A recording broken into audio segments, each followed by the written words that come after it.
Okay guys, got a little different video today. Got a big situation where I gotta juggle some trucks down in Colorado Springs.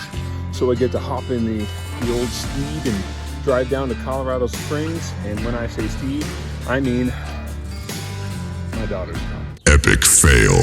Yep, this guy right here is a 3-speed transmission, only wants to go 55 miles an hour. And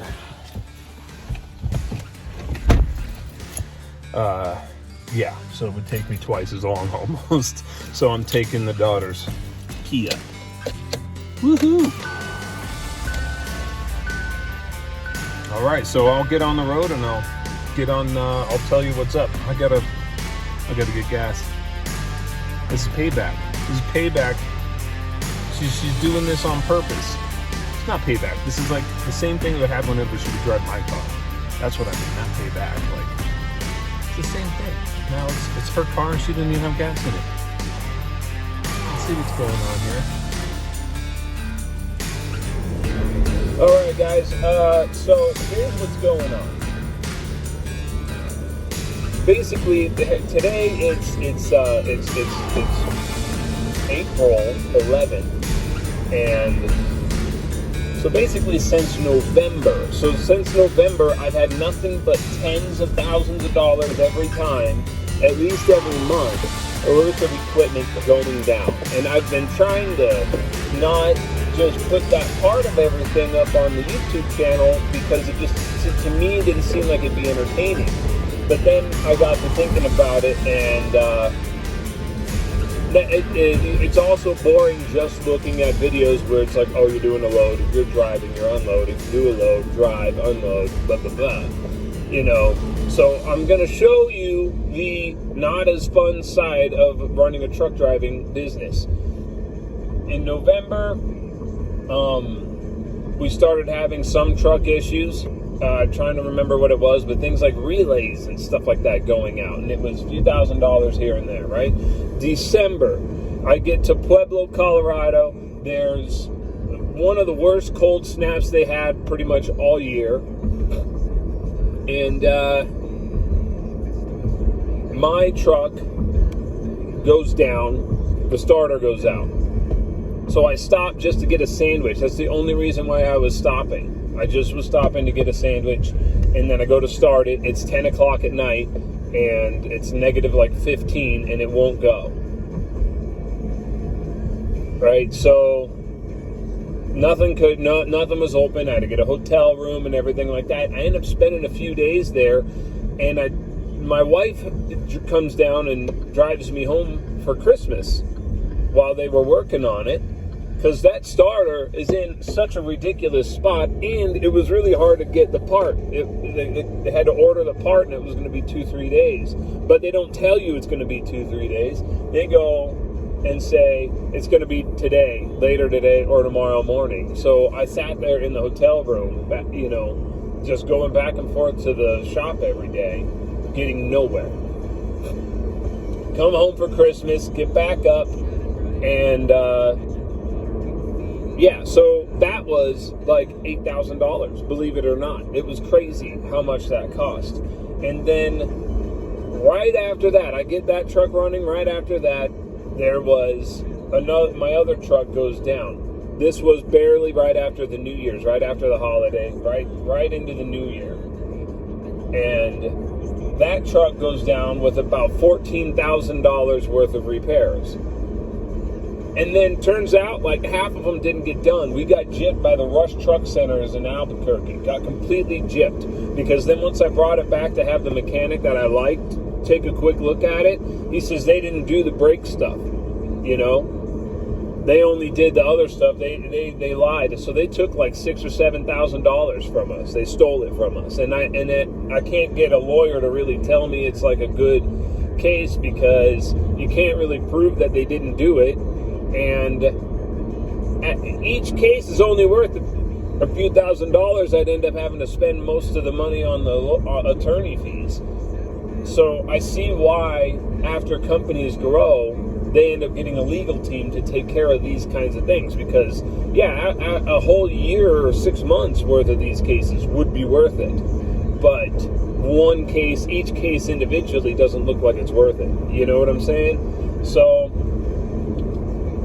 yeah, like that's what we're looking at is, so that happened, and then I had to pay another few $1,000s to get that done, and then that was by February, I think, that truck was back on, but it was having all sorts of issues still, having hard start issues and whatnot, so that I kept having to send it in for, a little $2,000-$3,000 here and there. And then last week, or the week before last, the truck finally, my driver's truck finally stops starting. So we get it to start by calling our roadside service, and they replaced his starter on the roadside, but then they did something wrong, and it was grounding out and draining the battery, and the alternator wasn't properly hooked up, so it wasn't charging the battery. The generator wasn't charging the battery as he drove. So then we had to essentially have the starter reinstalled at another location. So we're paying for this twice, And then they did it. They replaced all the batteries, which didn't need to get replaced, but I had them do it just to shut them up. But this is how it goes. Every single shop is trying to scam you out of money. Every single shop. There's so few that I trust in the whole state of Colorado. There's so few that you can actually trust. Every single shop is trying to lie to you and tell you the problems. And sometimes you got to stand your ground, and sometimes you just say, change those batteries, just that way you can shut up and get to the right job, right? So then they finally realized that we were right. They rewired the starter, but the starter batteries are still loose, and it was still not starting consistently. So we ran a whole week never turning the truck off. And then I was able to finish my runs, and then I drove down to Colorado Springs. Then he calls me the next day, dropped my other truck off, right? And then he calls me the next day, hey, what's this sound? This driver is an idiot. What is he doing? Riding my ass.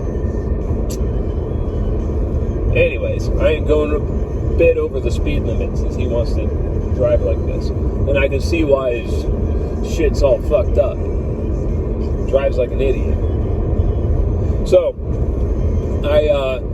he calls me up, hey, what's this sound? It's like a well, anyone who knows what they're talking about with diesel engines knows that's the turbo when he hits the gas. Turbo went out, $6,000 just to buy it. And then another $2,000 for the actuators and stuff like that. Also turns out I needed brakes done, so another couple $1,000s for that. So, I mean, all this is racking up, guys. I'm getting hit with. I'm about 30,000 deep this year. So the supplement's gonna have to wait. And so what do you do when you're dealing with this? You adapt, you overcome, you figure it out, right? I could turn my belly over and just shut the business down, okay? Or I could use this as an opportunity to, in fact, grow.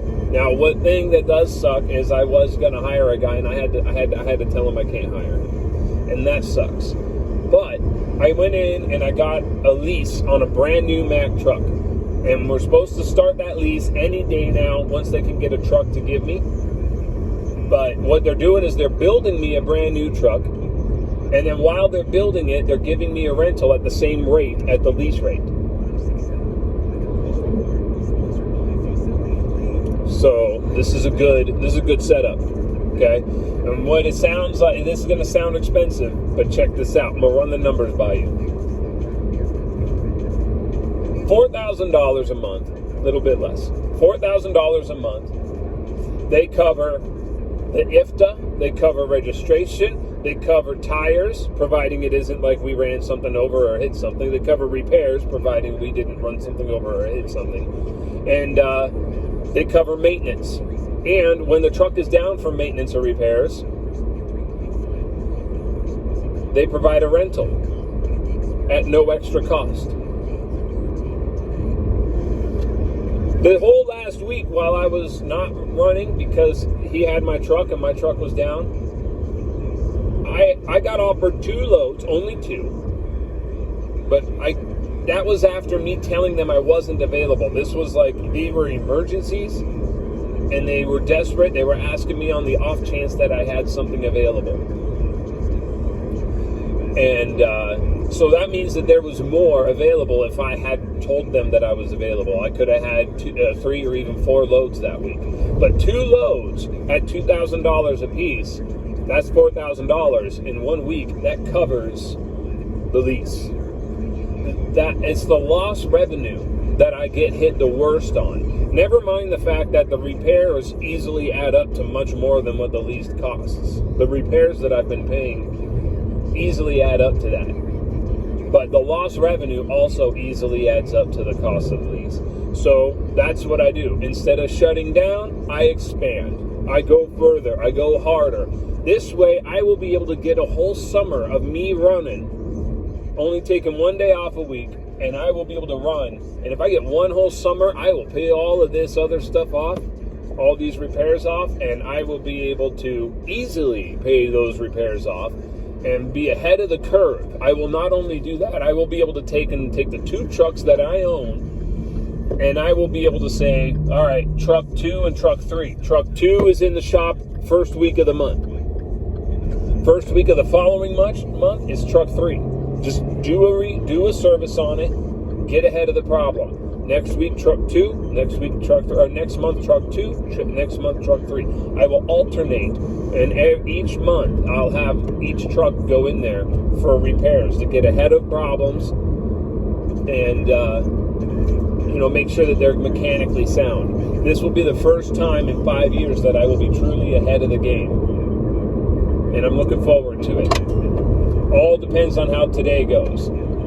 All depends on how today goes. Today, I need to hear that I got the lease, and we're good to go. Anyways, meanwhile, right now, what I'm going to do is go into the Springs, and I am juggling trucks, basically. 1 truck is out of the shop, but the other one's down in Pueblo, and he's got to take and swap them out so that way he can do tonight's run, and I'll find a way to get the truck 3 to Colorado Springs from Pueblo. Probably just going to drive it derated and then go from there. That's what I got going on, guys. I hope you all have a good day.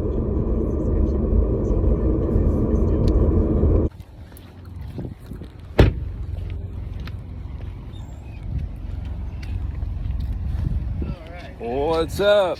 Hey. I'm doing like a YouTube thing, so I'm just gonna kind of bring this along with me. Cool. Nice shirt. Thank you. Pink Floyd. Did you see everyone like freaked out about the rainbow in like the reimagining of like a Pink Floyd thing? And Pink Floyd's like, "Are you kidding me? Like, we had the rainbow in our thing for like ever, man." 50 years ago. Yeah.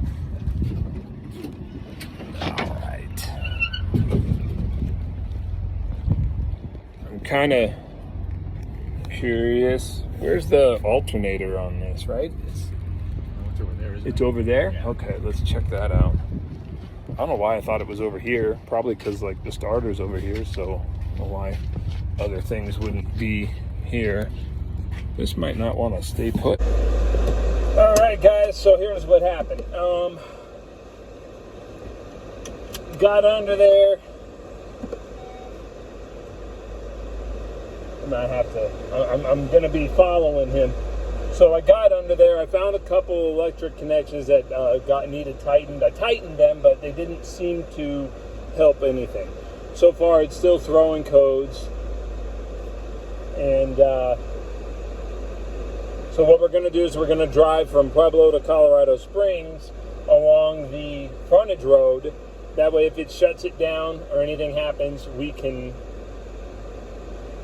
pull over easily and safely, so that way we're not on the freeway. If driving it clears the codes, because that is a possibility, if I fix the connection and it just has the codes in there and they have it self-corrected, then then we'll hop on the freeway and just get there and get the truck to the shop. So that's what it's happening. I'm going to be convoying with him and, figuring all of this out as we go, basically. But this way I see it, the way I see it is if we just get closer and I still have to tow it, I'll spend less on the tow. So that's what we're doing. Didn't exactly expect to be 4x4ing. This isn't legit 4x4ing, but on a dirt road. Put some gravel in our travel. But, it's better than being on the freeway in the event that thing has to shut down, It's hitting his brakes. Oh, that's because there's a car up here. Okay.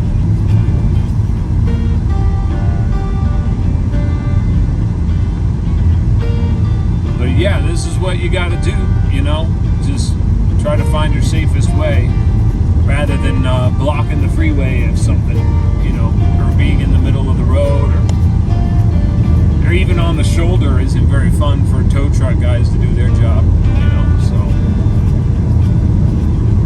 Yep, this actually, oddly enough, is the safest way to go. My daughter probably won't appreciate this, sorry. But, I'll pay for all the damages.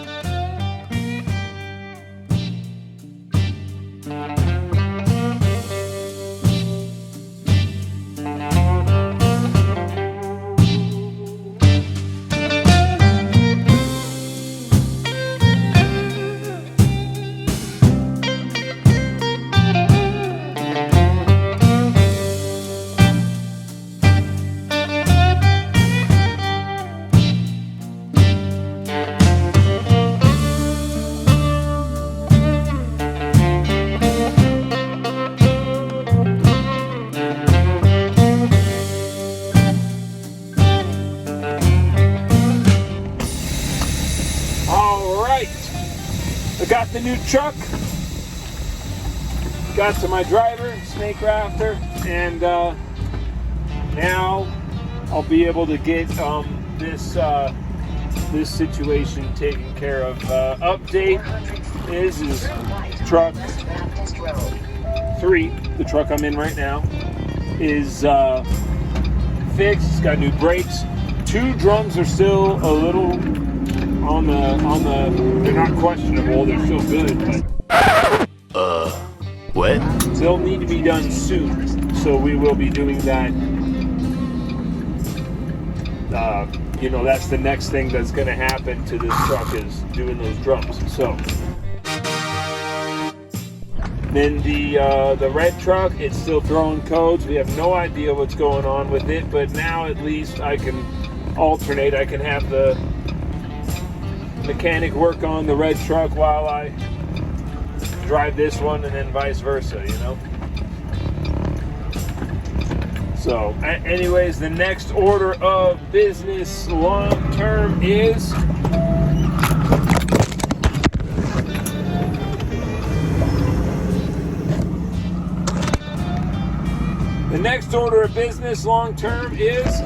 get on the road and make money. So now that I can have these 2 trucks that I can just float between, I know that I will be able to roll, and Jeff will be able to roll, or Snake Raptor will be able to roll, and we'll be good. So if I get one bang up summer, I can take care of all of the big problems. And then the supplement will be back on track after that. Have a good day, guys. That concludes this video. And still looking for giveaway ideas. Haven't had any answers on that, so let me know what you guys think.